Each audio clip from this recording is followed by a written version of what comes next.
Bismillahirrahmanirrahim. Assalamualaikum warahmatullahi wabarakatuh. Perkenalkan saya Weli Zukiar, mahasiswa pasca sarjana Program Ilmu Administrasi dengan NPM 217122113 kelas B tahun akademik 2022-2023. Dalam kesempatan ini, saya akan memaparkan tugas manajemen strategis di bawah asuhan dosen pembimbing Bapak Profesor Dr. Haji Sufyan Hamim, MSI. Baiklah, untuk mempersingkat waktu akan saya mulai.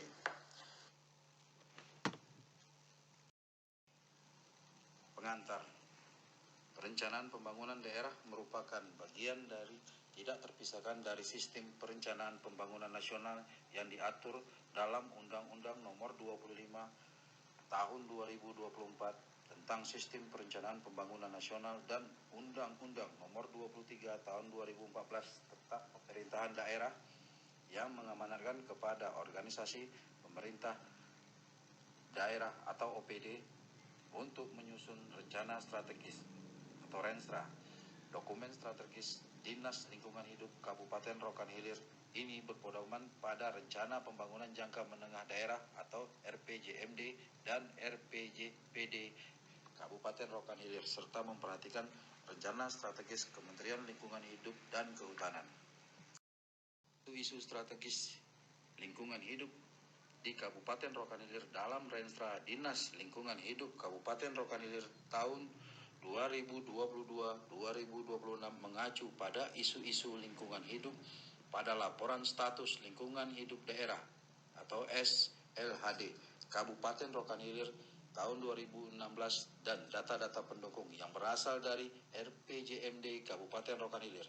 Isu lingkungan hidup yang strategis di Kabupaten Rokan Hilir adalah pengelolaan persambahan dan ruang terbuka hijau, penurunan kualitas air, perubahan iklim dengan kegiatan adiwiyata dan kegiatan proklim, pencegahan banjir dan abrasi, pencemaran lingkungan atau IKLH. Tinjauan pustaka. Menurut Sufyan Hamim tahun 2022 bahwa pendekatan perumusan program ke dalam Renstra sebaiknya mempertemukan pendekatan top-down planning dan bottom-up planning sehingga dapat memenuhi suatu rumusan rencana yang baik, yang memenuhi kriteria kontekstual dengan sumber daya alam dan sosial budaya masyarakat, merespon aspirasi masyarakat, dan melibatkan partisipasi masyarakat dalam perencanaan, implementasi, dan pengawasan. Menurut Nurman tahun 2015, halaman 40, Indonesia adalah negara dengan jumlah provinsi, kabupaten, dan kota yang tidak sedikit. Tiap-tiap provinsi, kabupaten, atau kota tersebut memiliki karakter wilayah, adat istiadat, potensi sumber daya alam dan manusia yang berbeda-beda. Oleh karena itu, di dalam upaya mewujudkan dan mengembangkan pembangunan di daerah, pendekatan atau strategi yang digunakan mestilah pendekatan atau strategi yang tidak mengabaikan karakteristik dari masing-masing daerah.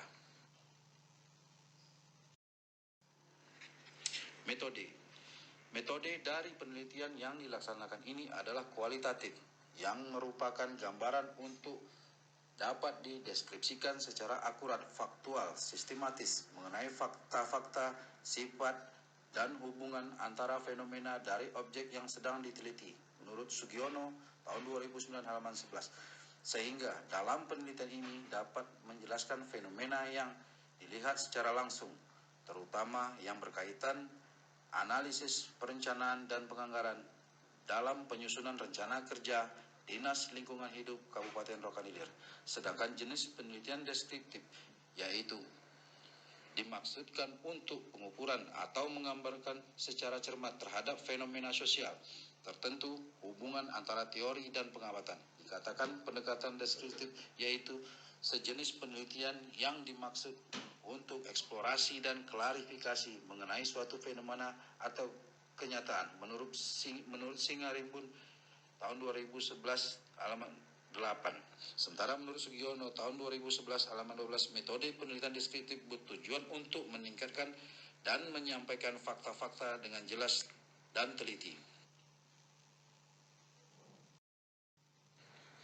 Hasil pembahasan penyusunan rencana strategis Dinas Lingkungan Hidup Kabupaten Rokan Hilir berpedoman pada rencana pembangunan jangka menengah daerah Kabupaten Rokan Hilir 2021-2026 secara skematis. Hubungan antara dokumen perencanaan dan anggaran dapat dilihat pada gambar berikut.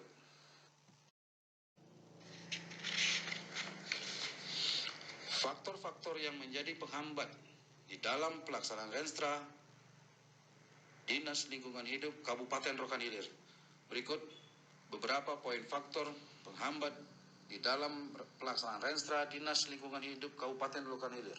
1. Masih kurangnya monitoring dan pengawasan terhadap pelaksanaan program kegiatan Renstra pada Dinas Lingkungan Hidup Kabupaten Rokan Hilir, sehingga menghambat realisasi Renstra Dinas Lingkungan Hidup sesuai dengan yang telah direncanakan sebelumnya.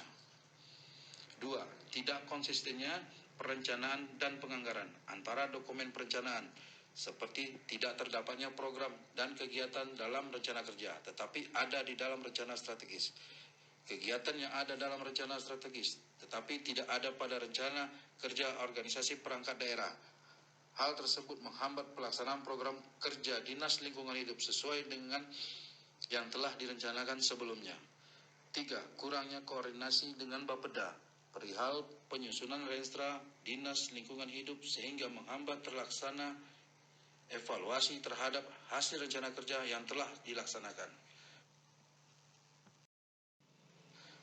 Kesimpulan, berdasarkan hasil wawancara yang telah dilakukan serta fakta-fakta yang ada di lapangan terkait Renstra Dinas Lingkungan Hidup Kabupaten Rokan Hilir, dapat disimpulkan bahwa 1. Perencanaan dan penganggaran dalam penyusunan Renstra Dinas Lingkungan Hidup Kabupaten Rokan Hilir belum terlaksana dengan optimal. Hal tersebut dikarenakan kurangnya monitoring dan pengawasan yang dilakukan terhadap rencana Dinas Lingkungan Hidup Kabupaten Rokan Hilir. 2. Tidak konsistennya perencanaan dan penganggaran antara dokumen perencanaan, tidak terdapatnya program dan kegiatan dalam rencana kerja, tetapi ada dalam rencana strategis. Kegiatan yang ada dalam rencana strategis tidak ada pada rencana kerja organisasi perangkat daerah.